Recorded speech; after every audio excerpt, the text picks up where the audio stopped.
Welcome to this explainer. Today, we're diving straight into the massive logistical, cultural, and political undertaking that is the upcoming 2026 FIFA World Cup. We are looking at a sports phenomenon that is fundamentally transforming right in front of our eyes. This isn't just another tournament, it is literally a sprawling, transcontinental machine. So I want you to ask yourself, how on earth do you organize the biggest sporting event in history? Because starting next month, North America will attempt to pull off something completely unprecedented. Coordinating across borders, managing millions of fans, and keeping the gears turning on a global broadcast. How exactly does a sporting body manage a footprint this large? Well, take a look at this number, 104. Yep, you heard that right.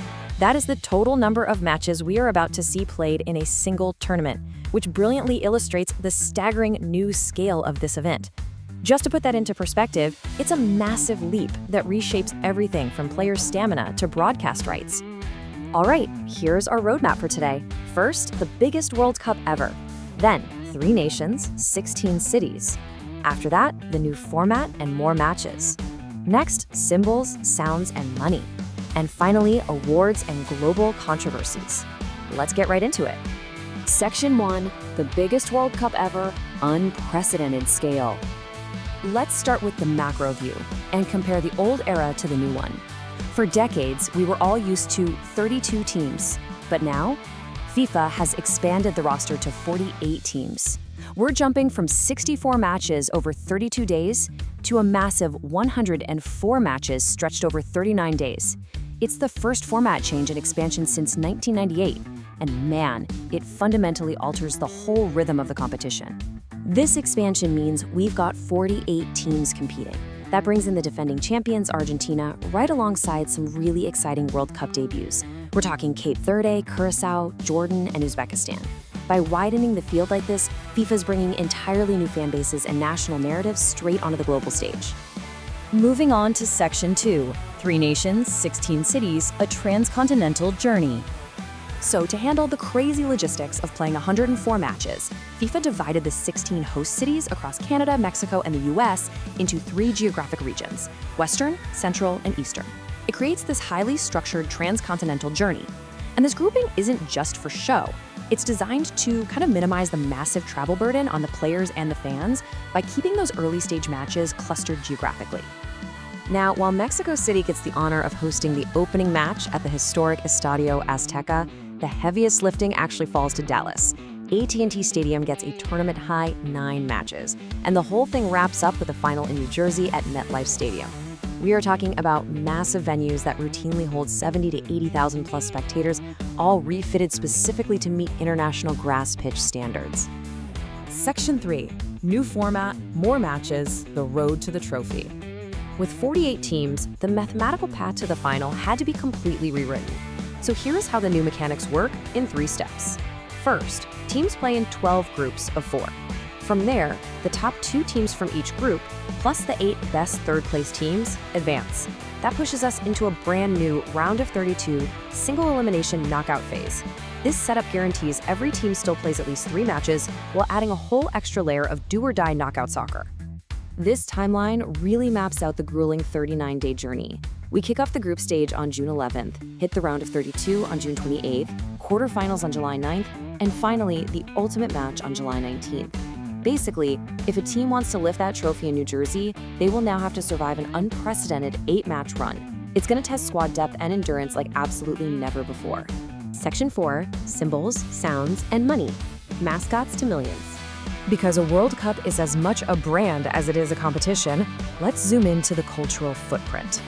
The branding perfectly highlights all 3 host nations with native animal mascots. We've got Maple the Moose for Canada, Zayu the Jaguar for Mexico, and Clutch the Bald Eagle for the US. Even the official match ball, the Adidas Trianda, gets in on the action. It features the flag colors, red, green, and blue, stitched right into this really cool wave design that symbolizes connection. And you know, we have to talk about the financial engine behind all of this, because the financial stakes are just staggering. There's a total prize pool of $871 million. The champions take home $50 million, the runners-up get $33 million, and get this, teams get a guaranteed $9 million just for making the group stage. This influx of capital is literally transformative, especially for those smaller federations making their debut. Finally, Section 5, Awards and Global Controversies. Friction on the global stage. With an event of this massive scale, it's impossible to untangle global sports from global realities. Take the climate, for example. Dangerous high temperatures during the North American summer have actually prompted FIFA to mandate a 3-minute hydration break during each half of every single match. Researchers warned that severe wet bulb heat risks in certain host cities could actually exceed those of Qatar's winter tournament. So these cooling breaks are an absolute medical necessity for player safety. Then there's the logistical side. A U.S. immigration travel ban has created a really sharp divide. Players, coaches, and official support staff from restricted countries are exempt from the ban. However, ordinary citizens and fans from 39 restricted nations, including places like Iran and Haiti, are completely blocked from attending. So we're in this wild situation where teams can compete on the pitch, but their citizens back home can't even secure visas to sit in the stands and watch them. Now, the U.S. did ease some requirements. They dropped a hefty $15,000 visa bond requirement for ticket-holding fans from 5 specific African nations: Algeria, Cape Verde, Ivory Coast, Senegal, and Tunisia. But honestly, it just illustrates the incredibly complex web of diplomacy required just to get fans through the turnstiles and into the stadiums. Politically, there's also a brand new element this year.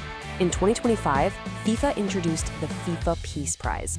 Designed around their campaign slogan, "Football Unites the World," it's an international award established to honor individuals for exceptional contributions to peace and unity.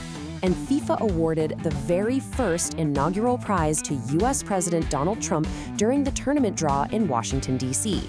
They explicitly cited him, and I quote, for his involvement in ceasefire efforts and diplomatic engagements in several conflicts.